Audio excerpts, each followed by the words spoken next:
ஹரே கிருஷ்ணா. பிரார்த்தனா மதுரை அடியார்கள் அனைவருக்கும் நமஸ்காரம்.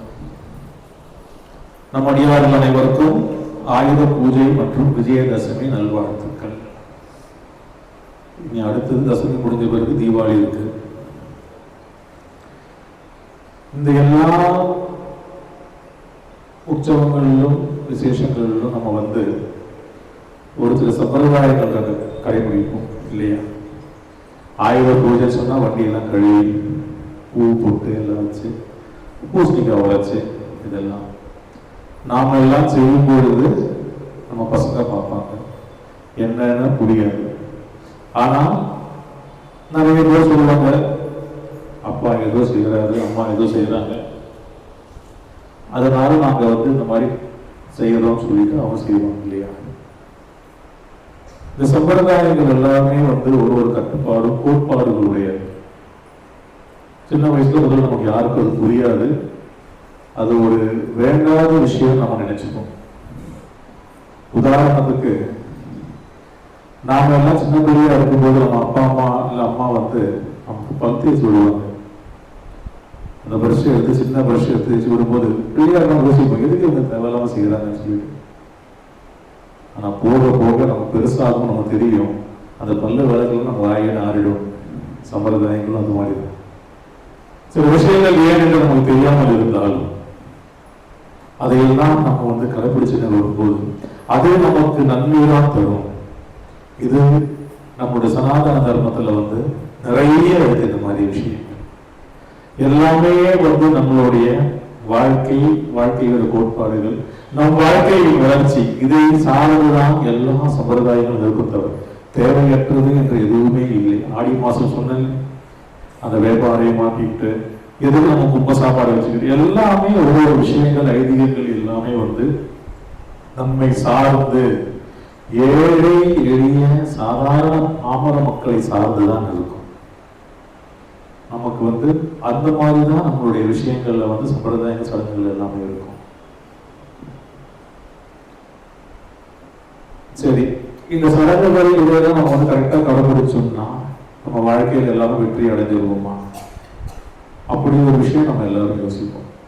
ஏன்னா நிறைய பேர் சொல்லுவாங்க, வெள்ளிக்கிழமையான அம்பாளுக்கு, திங்கக்கிழமையான சிவபெருமானுக்கு, செவ்வாய்க்கிழமையான முருகருக்கு, வியாழக்கிழமை சாய்பாபா, அது எதையுமே விட்டு வைக்கிறது இல்லை. எல்லாமே எல்லா தெய்வங்களையும் வேண்டியவரும் கொள்றோம் சாமி. ஆனா பதில் தான வாழ்க்கை எப்படிதான் ஓடிட்டே இருக்குன்னு சொல்லுவாங்க.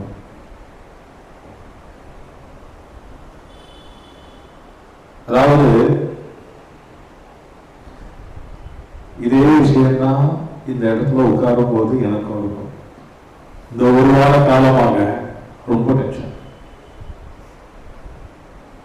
கோவில் வேலையும் சரி, எம்பெருமான கைங்கரியங்களும் சரி, என்னுடைய வழக்கறிஞர் வேலையும் சரி, இது எல்லாமே ஒரு கலங்கமா இருக்கும்போது என்னடா நம்ம சாமிக்கு எல்லா வேலையும் செஞ்சுதான் இருக்கும். இருந்தாலும் அவர் இந்த மாதிரிதான் நம்ம இந்த மாதிரி பண்ணினே இருக்காரு, டென்ஷன் கொடுத்துனே இருக்காருன்னு யோசிப்போம். அதே போல ஒரு சில அடியார்கள் எங்க சொன்னாங்க, எல்லா பரிகாரங்களும் செய்யறோம், கொள்றோம், எல்லாம் செய்யறோம், ஆனா எதுவுமே நடக்கவில்லையே, பிரச்சனைகள் பெருசா தீர்ந்த மாதிரி இல்லை. ஆனா அதுக்கு அப்ப என்ன பண்ணலாம்னு கேட்கும்போது அதெல்லாம் இருந்தாலும் சாமி தானே அப்படின்னு சொல்றாங்க. இந்த யோசனை எனக்குமே ரொம்ப ஓடிட்டே இருந்தது என் தலைவில்.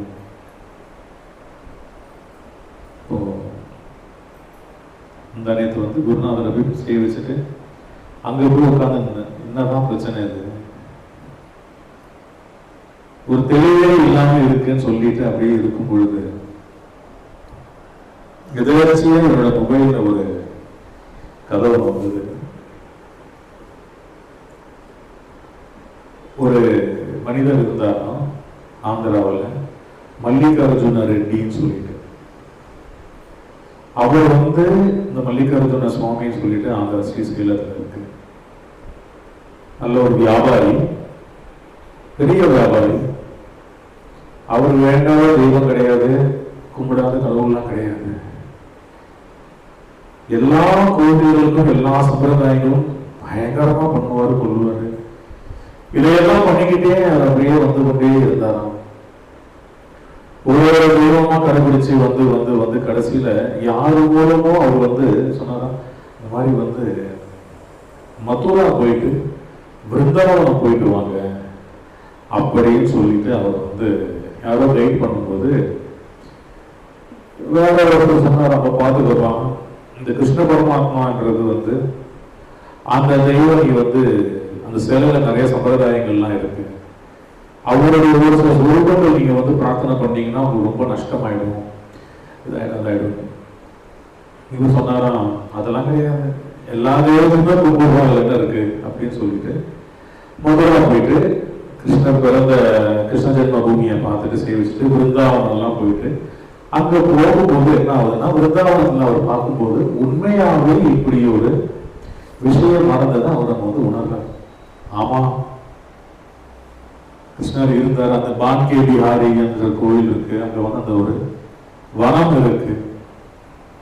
அங்கெல்லாம் வந்து சாயங்காலம் வந்து 6 மணிக்கு மாதிரி யாரையும் விடுறதில்லை. அங்க ராதா ராணி வந்து வருவாங்க, கிருஷ்ணர் அங்க வருவார். அதை மீறி போனவங்க திரும்பி வந்ததில்லை. அது இன்னைய வரைக்கும் உண்மையாக தான் இருக்கு. இதையெல்லாம் அவர் பார்த்துட்டே வரும்போது என்ன ஆயிடுச்சு, கடைசியா வந்து அவருக்கு ஒரு ஆசை வந்துடுது, துவாரகா போய் அப்படியே சேவை செல்லலாம், பக்கத்துல தானே இங்க இருந்து குஜராத் தானே கோயில்லாம் சொல்லிட்டு துவாரகா போய் கிருஷ்ணரை பார்த்துடலாம் அப்படின்னு சொல்லிட்டு போகும்பொழுது அப்புறம் குஜராத் போய் பார்க்கும்போது அவங்க வந்து அவங்க என்ன சொல்றாங்கன்னா, துவாரகா இங்க இருந்து கிட்டதான், கரையோரம் தான், இதெல்லாம் இருக்கு. ஆனா இவங்க வந்து முதல்ல துவாரகா உருவாக்குறதுக்கு முன்ன ஒரு இடத்த தேர்ந்து வச்சிருந்தாங்க. அந்த தீவும் பார்க்கறது ரொம்ப பெரிய ஐதீகம் அப்படின்னு சொல்லும் போது இவரும் வந்து சரி அதையும் பார்த்துடலாம். அந்த கப்பல்ல போய் அப்படி திருப்பூர்ல என்ன ஆயிடுது, ஒரு சுழல் காத்து மாதிரி பயங்கரமா அடைச்சு அது மொத்தமே ஒரு 11 பேரோ 15 பேரோ தான் போறாங்க. அடிச்சு அந்த போட்டு ஃபுல்லா காலியாகி உடைஞ்சி அந்த கப்பல் போற ரூட்டை தாண்டி பக்கத்துல வந்து ஒரு சின்ன ஒரு தீயை இவரு மட்டும் கரை ஒதுங்குறாரு. எப்படியோ ஒதுங்கிட்டாரு. ஒதுங்கி 2 நாள் கழிச்சு ஏன்னு சொல்லிட்டு பார்த்துட்டு அவர் சொல்றாரு, தேவையில்லாத ஒரு வேலையை செஞ்சுட்டேனே, எவ்வளவோ நம்பினேன், எவ்வளவோ கடவுளுக்கு இவ்வளவு செஞ்சு கடைசியில இப்படி ஒரு நிலைமையில நான் வந்து ஆயிருந்தேன்.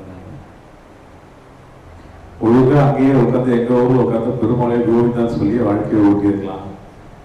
கிருஷ்ணா என்ற ஒரு சுரூபத்தை வந்து தேவையில்லாம தொட்டு விட்டு இப்படி அனுப்பிவிட்டேன், கரிச்சு கொட்டிக்கிட்டேன் ஃபர்ஸ்ட்.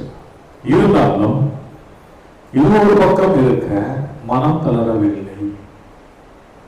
அந்த இடத்துல இருக்கிற அந்த புல்லு மரம் கட்டு இதெல்லாம் எடுத்து அந்த போட்டோட உடஞ்ச பாகங்களை ஒரு சில ஆற்றோட பொருட்கள் இதெல்லாம் வச்சு சின்னதா ஒரு சின்னதா ஒண்ணு கட்டி வச்சுக்கிறாரு. வச்சுட்டு அப்படியே அது உள்ள போய் தேடி கொண்டு எதனாவது இருக்கான்னு பார்க்கும்போது சில பச்சை விஷயங்கள் ஏதோ அப்படி இப்படி ஒண்ணு போகும்பொழுது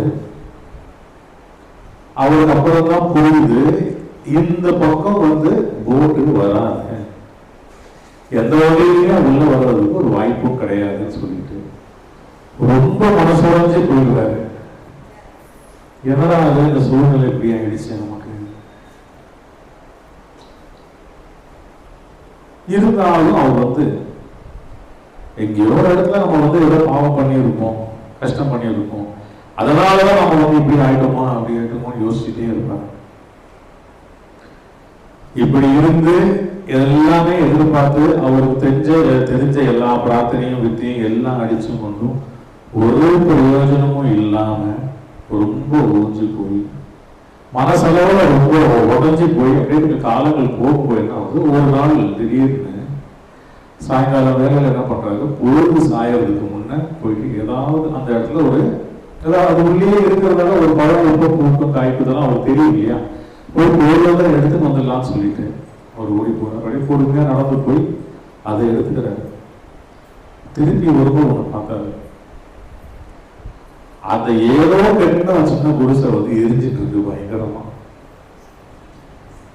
உடஞ்சி போய் மொத்தத்துல இப்படி ஒரு சோதனை ஒருத்தனுக்கு வருவான்னா தோட வந்து போச்சுறாங்க, இருக்கிறதும் போச்சு, இனி அங்க ஒன்றும் கிடையாதுன்னு சொல்லிட்டு அந்த பழத்தையும் தூக்கி அடிச்சுட்டு அவரையே விட்டு கொடுத்தாரு. அவ்வளவுதான், இத்தோட என்ன ஆகுது விட்டுட்டாரு. விட்டுட்டு அப்படியே இருக்கும்போது விடிய காலையில் ஒரு 4 மணி அளவில் வந்து ஒரு சின்ன ஒரு டக்கு வந்து லைஃப் போட் வந்து அங்கிருந்து அவங்க பார்த்து அவரை வந்து லைஃப் போட் போட்டு வலிச்சு எடுத்துன்னு வந்து கரையை கப்பல் ஏற்றிடுறாங்க. ஒண்ணுமே புரியல அவருக்கு. அவர் மேல ஏறினா அங்க இருக்கிற அந்த சீமானம் அவங்க இருப்பாங்கல்ல, இங்க என்ன பண்ணிட்டு இருக்கேன்னு அவங்க கேட்கும் போது அந்த மாதிரி ஆயிடுச்சு. சரி நீங்க எப்படி வந்தீங்க? கப்பல் இல்லாத ஒரு ரூட்ல, ஏன்னா கப்பலுக்கு போகும்போது அவங்களுக்கு ஒரு அந்த சீவே இருக்கும், அந்த கரண்ட் எப்படி போதோ அதுக்கு ஏற்ற மாதிரி தான், தவிர அந்த ரூட்டு தவிர அந்த ரூட் எடுக்க மாட்டாங்க. சின்ன போட்டு போடணும், ஃபைபர் போகிறது கூட ஒரு வழி இருக்கும், அதை தான் அவங்க பிடிப்பாங்க தவிர வேற வழியெல்லாம் போக மாட்டாங்க. இது இல்லாத ஒரு இடத்துல அவங்க இருக்கும்போது கண்டிப்பா யாரோ இருக்காங்கன்னு சொல்லிட்டு பிரச்சனைகள் தான் மாட்டிட்டு இருக்காங்க, அது ஒரு தீர்வு கிடையாதுன்னு அதனால நாங்க இங்கிருந்து சின்ன போட்டு அனுப்பிட்டு நாங்க உன்னை காப்பாத்தின்னு வந்தோம். எல்லாமே இழந்து எல்லாம் போய் ஒன்றும் இல்லை என்ற நிலை வரும் பொழுது அங்கே ஒரு விழிவு காலம் ஏற்படுத்தி மறுபடியும் அவரை மறுவாழ்வு கொடுத்து எடுத்துட்டு வந்து கரையை ஒதுக்கிறார். இறங்கின பிறகு மறுபடியும் அவர் செஞ்ச அடுத்த வேலை என்னன்னா போய் துவாரகையை பார்க்கிறார். சேவிச்சுட்டு வந்த பிறகு அவங்க ஊர்ல வந்து ஒரு பஜனை கூடம் வைத்து கடைசி ஒரு மாபெரும் கிருஷ்ண பக்தனாக மாறி ஹரே ராமா ஹரே கிருஷ்ணாவில் அவரை ஐக்கியமாக்கி கொண்டு அவர் பெயரையே மாற்றிக்கொண்டு கிருஷ்ணதாஸ் என்ற ஒரு பெயரை எடுத்துக்கொண்டு அவர் வாழ்க்கையை நடத்தி சென்றார். அடியார்களே, இதை ஏன் சொல்கிறேன் என்றால், நாம் எல்லோருமே நம்ம வாழ்க்கையில வந்து இப்படிதான் இருக்கும். எல்லா விஷயங்களும் நம்ம வந்து ஒவ்வொரு காலகட்டத்தில் நம்ம நடத்தி கொண்டே வரும் பொழுது நம்பிக்கை இழந்துருவோம், நிறைய நம்பிக்கை இழந்துருவோம். எல்லாருக்குமே ஆகிற ஒரே பிரச்சனை, ஏன் இவர் இந்த மாதிரி நமக்கு ஒரு பிரச்சனையை ஏற்படுத்துறாரு? என்ன யோசிச்சாலுமே வந்து இறக்கதான் நடக்குது, நம்ம சாதகமா இல்லை. ஆனால் அந்த இடத்துல நாம் ஒன்றை மறந்து விடுகிறோம். இதை யோசிப்பதற்கான அறுவடையும் அந்த பாதையை தாண்டி நம்ம கூடவே இருந்தவர் எப்படி அதை கைவிடுவான்? சத்தியமா கைவிட மாட்டான். ஆனால் அந்த சோதனைகள் அனைத்துமே வந்து நம் இறைவனோடு ஐக்கியமாகி கொள்வதற்கு உண்டான ஒரு அற்புதமான நேரம் அடியர்களே. வாழ்க்கையில கஷ்டம் ஏற ஏற ஏற ஒன்றே ஒரு நன்றாக பாருங்கள், நீங்கள் மட்டும் அனுபவித்திருப்பீர்கள். வெளியே யாரும் என்ன கேள்வி கேட்டால் செய்தாலும் கொண்டாலும் நல்லா யோசிச்சு பாருங்க. அந்த கிருஷ்ணர் நீங்க அந்த நேரம் பிரார்த்தனை செய்யும் போது கொள்ளும் போது ஒரு சில விஷயங்கள் உங்களுக்கு மட்டும் அனுபவித்து காமிச்சு கொடுப்பார். இறைவன் பேசுகிறான் என்றால் அதுதான் அர்த்தம். அதை நாம் எப்படி புரிந்து கொள்கிறோமோ அதில் தான் நம்மளுடைய வளர்ச்சி இருக்கிறது. கஷ்டம்னு நம்ம வந்து எத்தனை அடியார்கள் நம்ம பிரார்த்தனை வந்து எவ்வளவு பிரச்சனைகள், இன்னும் எவ்வளவு பிரச்சனைகள் இருக்கு. ஆனால் நல்லா யோசிச்சு பாருங்களேன், நம்மளை எப்படி எப்படியோ காப்பாத்தி கூடவே இருக்கு. ஒரு வேலை சிலவங்க சொல்லுவாங்க, இதெல்லாம் கும்பிடாம இருந்தா நடக்காதானே. நடக்கும், எல்லாமே நடக்கும். நம் தாய் தந்தை தான் நம்மளை பிடித்து வந்து வழிநடத்து செல்ல வேண்டும் என்றெல்லாம் சந்து தேவையில்லை. ஒரு குழந்தை சும்மா விட்ட பையனா தத்தி தெளிச்சு கொண்டு தானா எடுத்து நடந்தான் போகும். ஆனால் நம்மளை வழிநடத்தி செல்வதற்கு ஒருத்தர் இருக்கிறார் என்ற அந்த பாக்கியம் இருப்பாரு நம்ம வாழ்க்கையில். அது எவ்வளவு பெரிய பாக்கியம் தெரியுமா? நாம எல்லோருமே வந்து சம்பிரதாயத்தை சாமி கும்பிடுவோம், கொள்ளுவோம், தெய்வம் செய்யல சொல்லுவோம். ஆனால் அடி கரெக்டா அடிச்சீங்கன்னா அடியார்களே, நமக்கு உண்டான பாக்கியங்கள் என்ன இருக்கும்? அது அனைத்தும் ஒரு கஷ்டமும் இல்லாம நம்மை தேடி இந்த பிரபஞ்சம் அழைப்பு ஒன்றுதான். அந்த மகா சக்தியாக இருக்கும் பரமாத்மா என்ற மகா ஸ்வரூபத்தோடு ஐக்கியம் ஆழ்வதுதான் கஷ்டம். அந்த கஷ்டத்தின் போது நமக்கு யோசிப்போம், இந்த சக்தி தான் நாம கும்பிடுற சக்தியா, ஏன் அது வந்து வேற மாதிரி எல்லாம் ஆட்டம் காட்டுது? இந்த மாதிரி யோசனை வரும், சஞ்சலம் ஏற்படலாம் செய்யும். ஏனென்றால் நாம் எல்லா தெய்வங்களோடு நம்மளை வந்து ஈடுபடுத்திக் கொள்ளும் பொழுதும், ஒரு இஷ்ட தெய்வங்களோடு ஈடுபடுத்திக் கொள்ளும் பொழுது நமக்கு சரீர ரீதியாக லௌகீக ரீதியாக நமக்கு பல மாற்றங்கள் முன்னேற்றங்கள் வந்து கொண்டே இருக்கும். ஆனால் இவை அனைத்தும் ஒரு பக்கம் இருந்தாலும் இந்த சரீரம் உயிரோட்டமோடு இருக்கும் பொழுது இதை இயக்குவது ஒரு விஷயம் இருக்கு. அது எல்லாருக்குமே தெரியும், ஆத்மா என்றது. இந்த ஆத்மா வந்ததும் கொண்டதும் பரமாத்மா என்ற ஒரு மகா ஸ்வரூபத்தின் மூலமாக கிருஷ்ண பக்தியில் மட்டும்தான், அடியார்களே மருந்து கிருஷ்ண பக்தியில் மட்டும்தான் அந்த பரமாத்மாவுடன் ஒரு உறவு ஏற்படும் என்றால் இந்த ஜீவாத்மா உறவு ஏற்படும் கிருஷ்ண பக்தியில் மட்டும்தான் ஏற்படும். பல காலங்கள் பல வகுப்புகள் நாம் படித்து விட்ட பின்புதான் நம்ம கல்லூரிக்கு வருகிறோம் என்பது போல் நம்முடைய குலதெய்வங்கள், இசைதெய்வங்கள், பல குருமார்கள், சித்தர்மார்கள் அனைவருமே நாம் கடைபிடித்த அவர்கள் எல்லாம் நம் வழி நடத்தி கண்டுதான் கிருஷ்ண பரமாத்மா அவர்களை விடுவார்கள். அப்படி போன்ற அடியார்கள் தான் நீங்கள் அனைவரும். ஏன் வந்தோம் எங்கே என்று தெரியாது. ஆனால் வந்த பிறகு நீங்கள் பார்த்தீர்கள் என்றால் உங்களுடைய சரீரம் என்ன ஒரு ஃபீல் இருந்தாலும் சரி, பட் இன்னர் யூ நமக்குள் இருக்கும் ஒரு எண்ணம் இங்க ஏதோ ஒரு உறுதியோடு நம்ம நம்மை பற்றி கொள்வோம். பெரிய சம்பிரதாயங்கள் கிடையாது, விசேஷங்கள்லாம் கிடையாது, இங்க தீபாராதனை கிடையாது, அர்ச்சனை நைவேத்தியம் எதுவும் இருந்தாலும் ஒரு இணையா அன்பும் மற்றும் இங்கே இருந்து கொண்டே இருக்கும் சக்தியோடு. ஏன்லாம் நமக்கு தெரியாது, ஏதாவது ஒரு காரணம் நமக்கு இருக்கும். இவங்களை பார்க்க வந்தோம், இங்க வந்தா இந்த ஆளை பார்த்தோம், அவங்க ஒரு அப்பா இருக்கும் சொல்லுவாங்க, சாமி அந்த டீ ஒரு பார்க்க ஒரு விசேஷமா இருக்கும், சாதாரண டீ தான். ஆனால் நமக்குள் நம்ம ஒரு காரணம் உருவாக்கி நம்ம இங்க அமர்த்தி கொள்வோம்.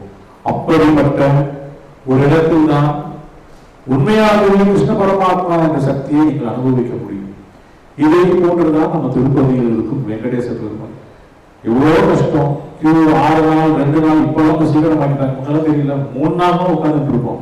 3 நாள் உட்கார்ந்து சொல்லி நம்மளை 10 நிமிஷம் நிற்க வைக்கலாம். அதே 10 செகண்ட் மட்டும்தான். ஏன் அங்கே போகின்றோம், எதற்காக அவ்வளவு நேரம் அந்த வாழ்க்கை தியாகம் செய்கிறோம்? எனக்கு தெரிஞ்ச 90% யாரும் பிரார்த்தனை கூட சொல்லவே முடியாது. நேரம் எல்லாம் யோசிச்சுட்டே இருக்கும். ஆனா அங்க கூட நபான் எல்லாத்தையும் மறந்துடுவோம், கோவிந்தான்னு சொல்லிட்டு வந்துடுவோம். அந்த இணையறியாத ஒரு நட்பும் அன்பும் அதுதான் உண்மையான பக்தி.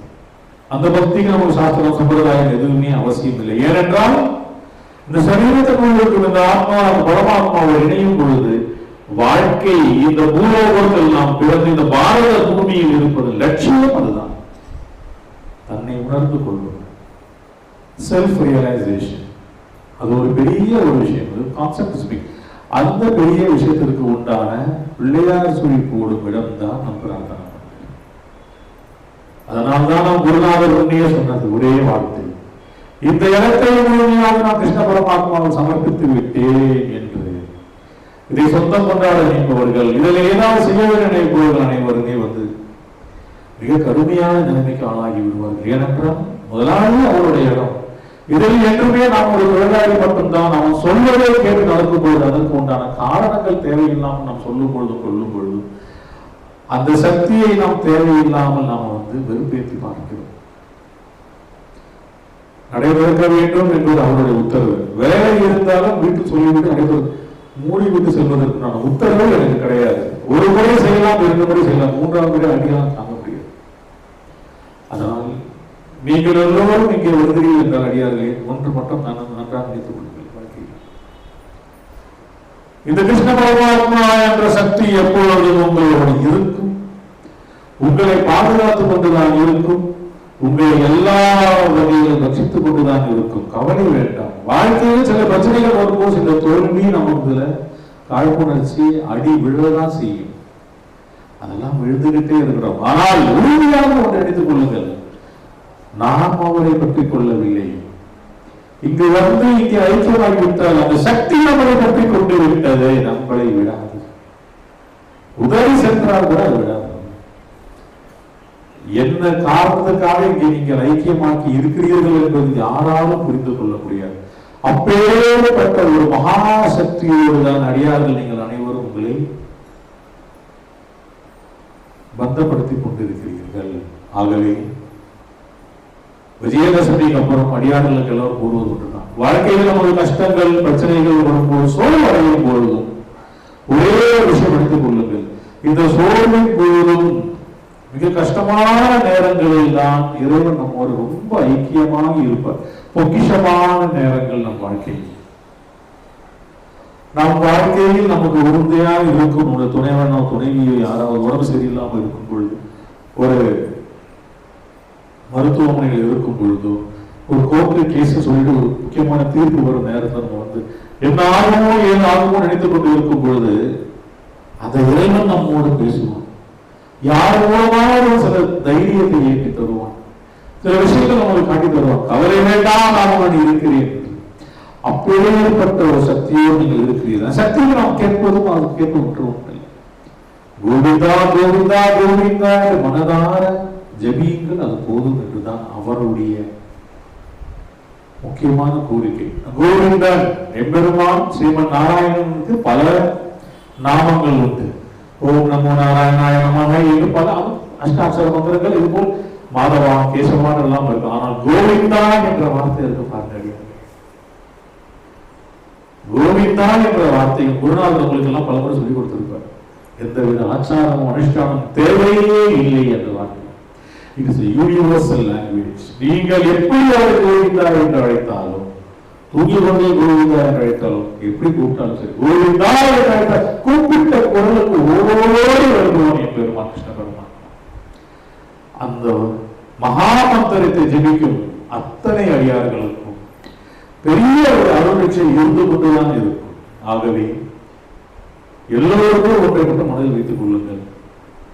கிருஷ்ண பரமாத்மாவை நாம் நாடி வந்து இங்கே அமர்ந்த பின்பு, அதற்கு பின்பு ஆட்டோகியர் போட்ட மாதிரிதான் நீங்க பெருசா யோசிக்க வேண்டாம். கஷ்டம் இருந்தா இருந்துகிட்டே இருக்குதான் பிரச்சனை.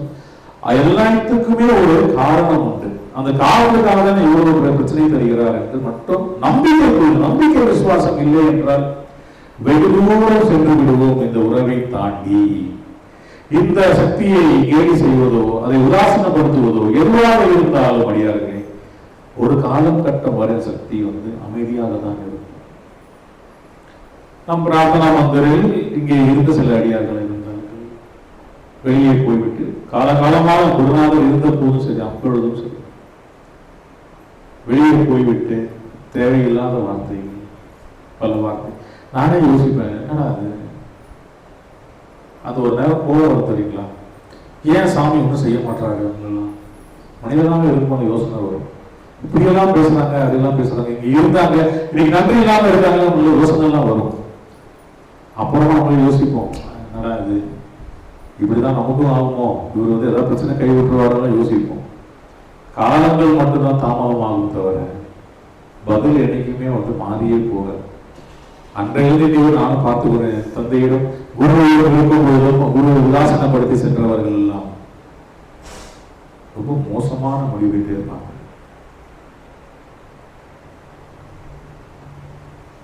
அந்த தெய்வம், அந்த சக்தி அடியார் என்றால் அவர்களை விட, அவருடைய பக்தனை விட, அவர் என்ன சொல்லியிருக்காரு, அஜராதி உறுதியாக என் பக்தன் என்றும் அழிவதில்லை. பக்தன் என்றால் அவரை நம்பிவிட்டால் அந்த நம்பிக்கை விசுவாசம் ஒவ்வொரு கோவிந்தார் என்ற வார்த்தைக்கு பதில் கண்டிப்பாக அளிப்பார். அவர்களும் கோவிந்தா சொன்னவர்கள் தான். அந்த சார்ஜ் முடியும் வரை எவ்வளவு சும்மா தான் இருப்பார். ஏன்னா அவரோட வார்த்தையாச்சு. அவர்களும் அதே கோவிந்தாராமன் தெரிவிச்சிட்டாங்க அவங்க. ஆனால் மறுபடியும் நம்ம ரீசார்ஜ் செய்யவில்லையே, அதுதான் சொல்லணும். அடியாரே இருக்கு, மாதம் ஒரு முறையாவது, 3 மாதம் ஒரு முறையாவது கண்டிப்பாக உங்களுக்கு ஆஜர்படுத்திக் கொள்ளுங்கள்.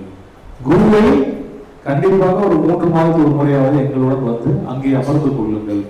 அந்த சத்தியத்துள்ளேயே நம்ம இருக்கும் பொழுது நம்ம எந்த கவலையுமே நமக்கு அவசியமே இல்லை. அடியா அவர் எப்படியாவது நம்மை பற்றி கொண்டு நமக்கு தேவையான எல்லா வகையான வேலைகளும் கண்டிப்பாக செய்து கொண்டே இருப்பார். ஆகவே அடியார்கள் வரும், யாரும் பிரச்சனைகள் இருக்காங்க, ரொம்ப கஷ்டமான நேரத்தில் யாரெல்லாம் இருக்காங்க, கவலை வேண்டாம். எம்பெருமான் கிருஷ்ண பரமாத்மா கண்டிப்பாக சத்தியமாக நிச்சயமாக நம்மோட இருப்பார். எல்லா எதிரிகளும் சரி நம்மளை உதாசீனப்படுத்திக் கொண்டு நம்மளை வீழ்த்த வேண்டும் என்று அனைவருமே தவிர்ப்படியாக்கி நம் வாழ்க்கையை நம்மை பற்றி வழியை காட்டி ஒரு உயர்ந்த மனிதனாக நம்மளை மாற்றி மறுபடியும் கிருஷ்ண பக்தியில் முழுமையாக நம்மளை ஈடுபடுத்திக் கொண்டு ஒரு எளிமையான வாழ்க்கைக்கு நம்மளை மாற்றி அனைத்துமே மனதார விட்டுவிட்டு எம்பெருமான சரணடைந்து ஒரு நித்திசூரியாக மாறி மறுபடியும் எம்பெருமான இந்த ஆத்மாவை அவர்களையே எடுத்து செல்லும் வரை நாம் எம்பெருமான பாதங்களை பற்றி கொள்ள வேண்டும் என்ற நம்பிக்கை விசுவாசத்தோடு அடுத்தது நாம் அனைவரும் சேர்ந்து கூட்டு பிரார்த்தனைக்கு செல்வோமாக. கிருஷ்ணா ஹரே கிருஷ்ணா, கிருஷ்ண கிருஷ்ண ஹரே ஹரே கிருஷ்ணா.